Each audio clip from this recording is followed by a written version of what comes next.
ಇಡೀ ಧರ್ಮಸ್ಥಳವನ್ನೇ ಬೇಕಾದ್ರೂ ಸ್ಕ್ಯಾನ್ ಮಾಡ್ಲಿ, ಸತ್ಯ ಏನು ಅನ್ನೋದು ಎಲ್ರಿಗೂ ಗೊತ್ತಿದೆ ಅನ್ನುವಂಥ ನಿರಾತಂಕವಾಗಿ ಅವರಿದ್ರು. ಅವ್ರಿಗೇನು ಯಾವುದೇ ಆತಂಕ ಮುಂಚೆನೂ ಇರಲಿಲ್ಲ, ಈಗಲೂ ಇಲ್ಲ, ಮುಂದೆನೂ ಇಲ್ಲ. ಕ್ಷೇತ್ರದಲ್ಲಿ ಬಿಜೆಪಿ ಯಾವ ರೀತಿ ನಿಂತ್ಕೊಳ್ಳುತ್ತೆ ನೋಡಿ, ಇವೆಲ್ಲ 10 ತಲೆಮಾರುಗಳಿಂದ ಬೆಳೆದು ಬಂದಿರತಕ್ಕಂಥ ಶ್ರದ್ಧೆ. ಆ ಶ್ರದ್ಧಾಭಂಗವನ್ನ ಮಾಡುವ ಅಧಿಕಾರ ಯಾರಿಗೂ ಇಲ್ಲ. ಶ್ರದ್ಧಾಭಂಗದ ಹಿಂದ್ಗಡೆ ಷಡ್ಯಂತ್ರ ಇದೆ. ಹಾಗಾಗಿಯೇ ನಂಬಿಕೆಯನ್ನ ಘಾಸಿಗೊಳಿಸಬೇಕು ಅನ್ನೋದು ಷಡ್ಯಂತ್ರದ ಭಾಗ. ಬೆಳೆ ಇಲ್ಲದೆ ಇದ್ದ ಕಡೆಗೆ ಕಳೆ ಬೆಳೆಯುತ್ತೆ. ನಂಬಿಕೆ ಅನ್ನೋ ಬೆಳೆ ಇಲ್ಲದೆ ಇದ್ರೆ, ಶ್ರದ್ಧೆ ಅನ್ನೋ ಒಂದು ಬೆಳೆ ಇಲ್ಲದೆ ಇದ್ರೆ ಮತಾಂತರದ ಕಳೆ ಬೆಳೆಯೋಕೆ ಸುಲಭ.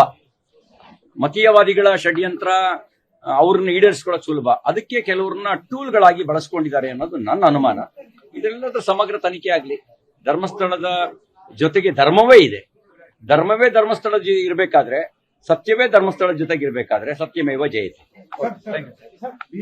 ನೀವು ಶಾಸಕರಾಗಿ ಮತ್ತೆ ಈ ವಿಷಯವನ್ನ ಬಹಳ ಬೇಗ ಟೇಕಪ್ ಮಾಡಿದ್ರೆ, ಆದ್ರೆ ಬಿಜೆಪಿ ಆಸ್ ಎ ಪಾರ್ಟಿ ಈ ವಿಷಯವನ್ನ ಟೇಕಪ್ ಮಾಡೋದ್ರಲ್ಲಿ ಡಿಲೇ ಮಾಡಿದ್ರೆ ಈಗ ನಾನು ಮಾತಾಡಿದೆ ಅಂತ ಹೇಳಿದ್ರೆ, ನನ್ನ ಸಹಜವಾಗಿರುವಂತ ಧರ್ಮಸ್ಥಳದ ಜೊತೆಗಿನ ಭಕ್ತಿ ಮಾತಾಡ್ತು, ಶ್ರದ್ಧೆ ಮಾತಾಡ್ತು. ನಾನು ಮಾತಾಡಿದೆ ಅಂತ ಹೇಳಿದ್ರೆ ನಾನೊಬ್ಬ ವ್ಯಕ್ತಿ ಅಂತಲ್ಲ, ಸ್ವಭಾವದಲ್ಲಿ ನನಗೆ ಪ್ರತಿಕ್ರಿಯಿಸುವ ಸ್ವಭಾವ ಇದೆ. ತಕ್ಷಣಕ್ಕೆ ಪ್ರತಿಕ್ರಿಯಿಸಿದೆ.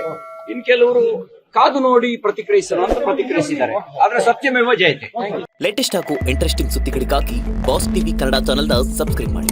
ಹಾಗೆಯೇ ಬೆಲ್ ಐಕಾನ್ ಪ್ರೆಸ್ ಮಾಡಿ. ಇದರ ಜೊತೆಗೆ ಫೇಸ್ಬುಕ್, ಇನ್ಸ್ಟಾಗ್ರಾಮ್, ಎಕ್ಸ್ ನಲ್ಲೂ ಮಿಸ್ ಮಾಡದೆ ಫಾಲೋ ಮಾಡಿ.